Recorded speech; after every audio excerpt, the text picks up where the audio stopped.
What's going on, people? What's really good? It's your boy Marv Lat, and this is the Nerds in the Hood with week 3, count 'em, week 3 of my NBA Fantasy League analysis videos. So far, they've been doing good. Some of my friends been hitting me up. Shout out to my friends with the constructive criticism. So now we can organize a little better and do a little better and probably trim the video a little bit more in time. But I appreciate you for watching thus far. Let's start off with the bad news. Bad news is your boy Marv Lat caught his first L already in fantasy basketball in both my leagues. One league I got cooked beyond belief. I'm not afraid to say it. Another league I had a chance to win and it just escaped my grasp. And I'll explain why I had a chance to win in a little bit. But I lost, and that's okay. Why? Because it's early days, ladies and gentlemen. It's only week 2 that I lost. There is still over 10 weeks left to keep doing this, right? So we good. We good. We have nothing to worry about. So here's how I want to start doing things now. First off, I want to start letting you people know just about what this schedule is looking like for this week. Because every week, there is a certain amount of teams that play a certain amount of games. Some teams play 4 or more games, or mainly 4. And some teams play less than 4 games in a week, right? And we're counting it Monday through Sunday. So some teams are going to get that break. Some teams are going to get those back-to-backs. Some teams might just get the Monday, Wednesday, Friday, Sunday vibes. It just all can go different ways. So I'm going to put it somewhere here on the screen, show you guys the teams that have more than 3 games this week coming up. As you can see, it is a lot of teams. So you would want to look for guys on those teams that would help you throughout the week.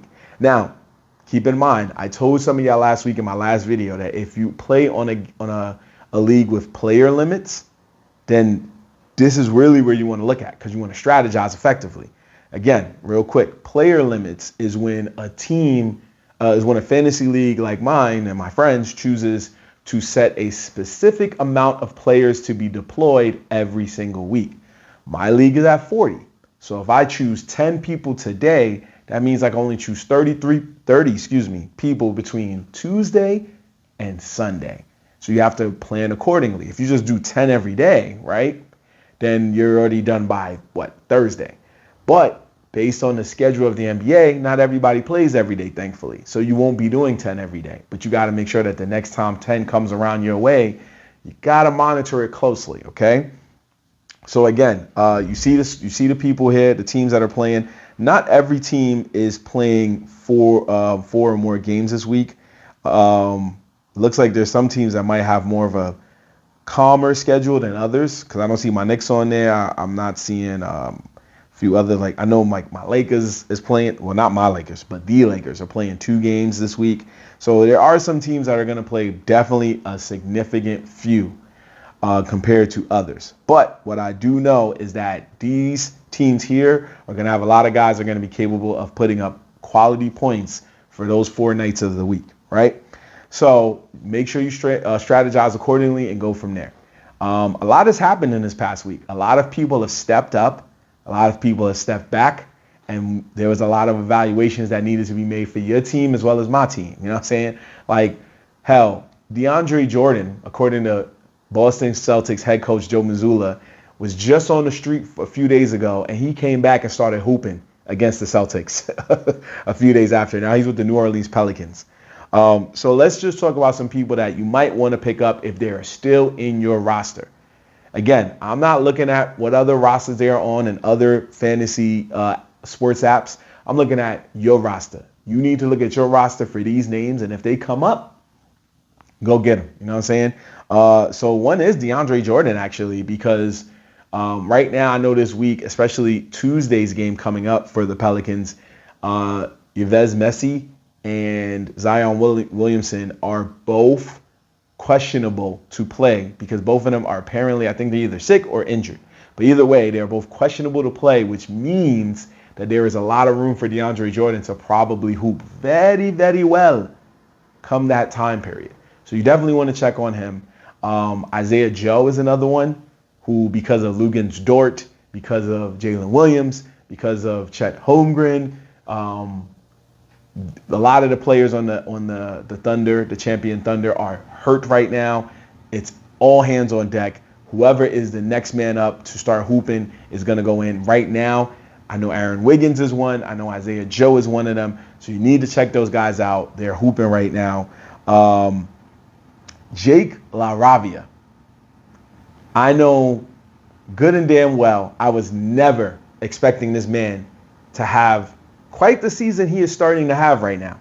Now, of course, when LeBron James is healthy, we'll see how that plays out. But for right now, it's Luka and Luka alone. And tonight's game, if you don't have Jake LaRavia, you might want to get him tonight. If he is available in your league, you might want to get him for tonight's game because only Luka is playing and what's his name is not playing. Austin Reeves is not playing, which means Jake LaRavia will have a lot of open shot opportunities. So you might want to check him out. Even though the Lakers are only playing like 2 games this week, it would be a quality pickup for you if he is available in your league. Speaking of which, when it comes to Atlanta Hawks, Trae Young is out right now. He has an MRI. I don't think they gave a real timetable yet. So obviously, Kristaps Porzingis, if you drafted him, good for you. But with that being said, I'm trying to think of some of the other Hawks. Now, you can go with Jalen Johnson, but obviously a lot of those guys on the Hawks is already scooped up. Jalen Johnson, Dyson Daniels, Rizier, like a lot of those guys are already taken. So when it comes to the Hawks, it's really, if you don't see any of those guys available in your league, don't really go for any Hawks because the guys that needed to be taken are already taken. But if one of those guys are available, scoop them up. Another one who might be available in your league is Bilal Coulibaly. He just came back this week. So now that might affect guys like Keyshawn George. That might affect guys like Bub Carrington. That might even affect the vets like Chris Middleton and CJ McCollum. But that probably won't affect Alex Sarr. So take with that what you will. If you have Alex Sarr, good for you. But yeah, you might want to be careful with Bilal. That's kind of a dice roll like I've been saying. So be careful with that as well. Let's see who else we got. Now, coming back to the Lakers real quick. I know I said Jake LaRavia is an interesting ad because of the fact that Austin Reeves is not playing tonight. And he might be good for the next game later in the week, but they are hurting without a LeBron James presence, just a Luka and Austin Reeves presence. So that also goes with saying that if something was to happen to Luka Doncic, right, God forbid, it might be wise if you don't have Austin Reeves, trade for him. But if you do have Austin Reeves and there's nobody else available, outside of Jake LaRavia, I would probably go with Marcus Smart. People forget that Marcus Smart defensively can get you numbers. He can get you rebounds. He's a point guard. He can get you assists.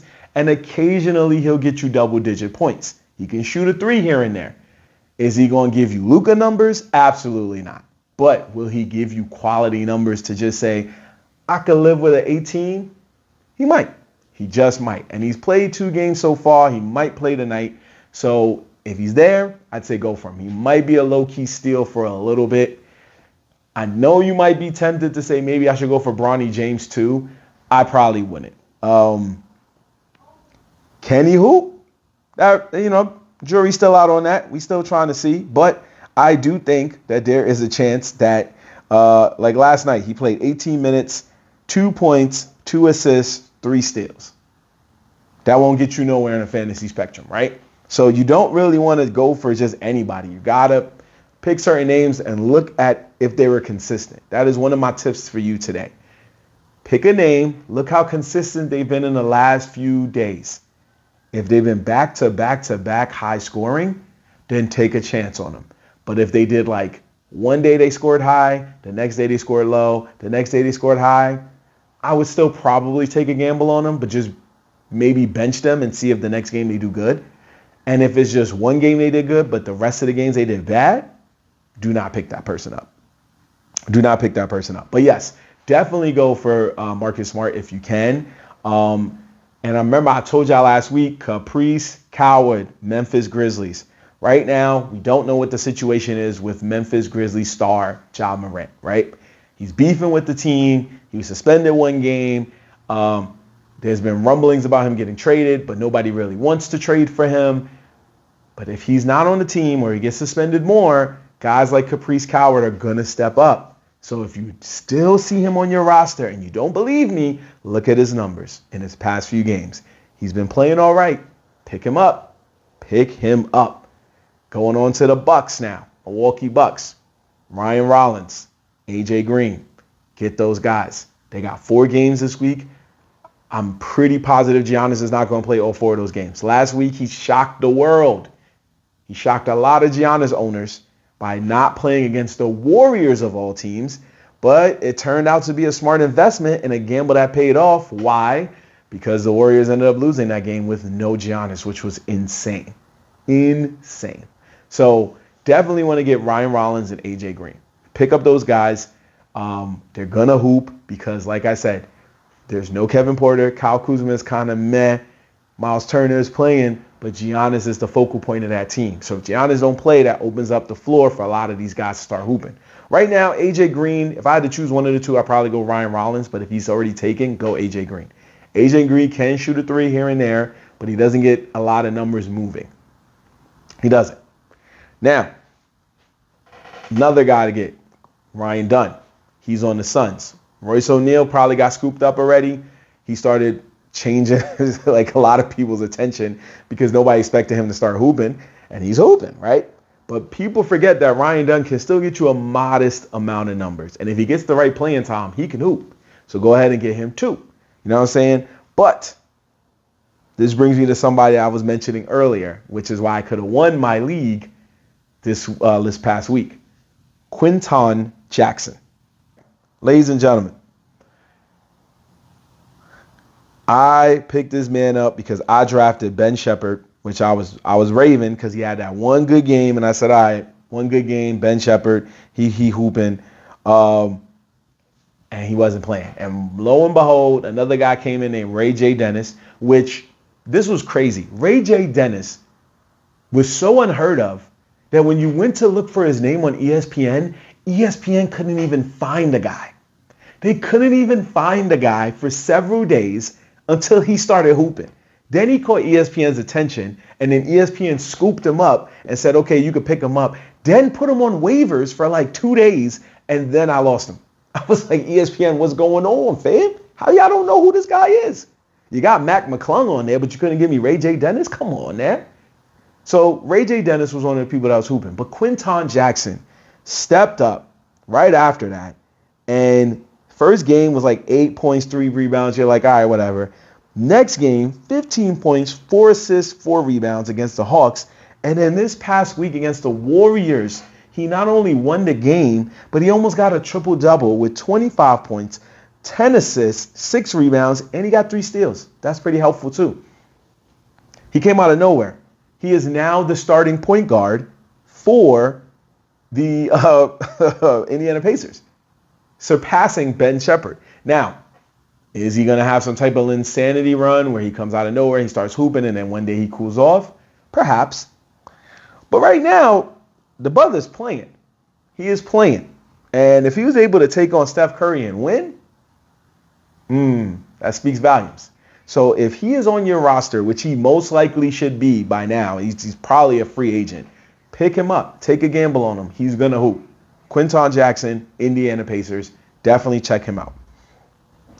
There's some more people I'm going to just list. But as I move on to the final portion, this one is about, we just going to call it the drop team. This is the drop it team. That's kind of the best. Tentative. So there's some people that I noticed that I had to drop, and it hurt me because I was praising their names when I first started this whole program series.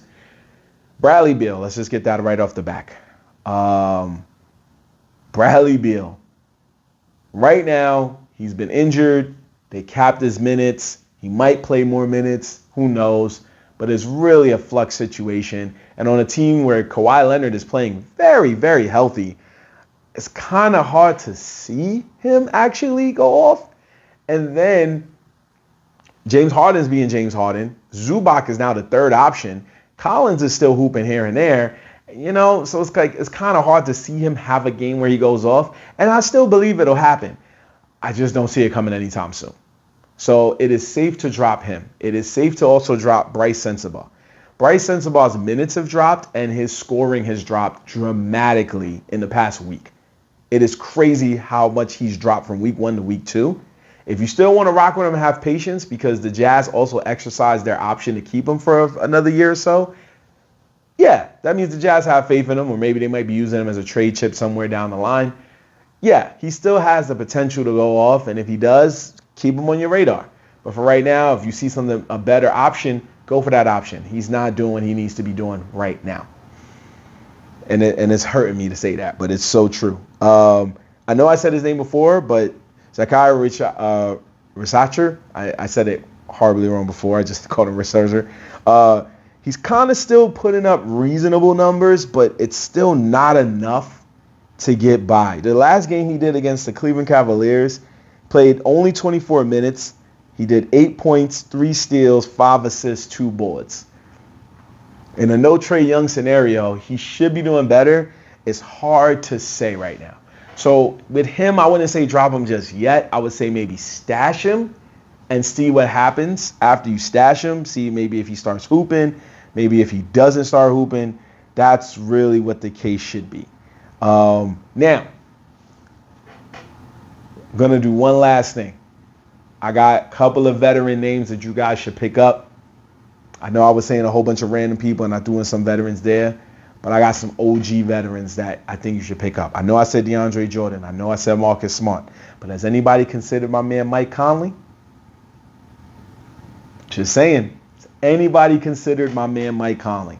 With no Ant Edwards and it's just Julius Randle, Gobert started hooping a little better, but Conley started coming back to his form. It wasn't Memphis Grizzlies Conley, I know, but it's still a Conley that was hooping. Still a Conley that was hooping. Just saying, pick up the OG. This guy's also not an OG, but he's coming into his own now after being on so many teams. He found a team that he could call home and he could start hooping, and that was Quentin Grimes. Now, I know the jury's out for some of you people because he played the Brooklyn Nets, and the Brooklyn Nets haven't won a game. It's really, really sad in Brooklyn right now. But Quentin Grimes was doing this last season with no Tyrese Maxey, no Joel Embiid, no Paul George. It was just him and a bunch of other people just hooping.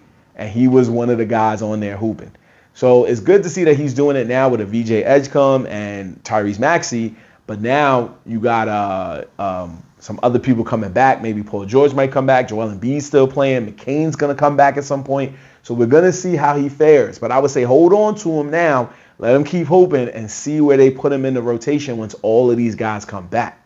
But hold on to that guy. But I would say, like I say, Mike Conley, take a shot in the dark. He might still go off.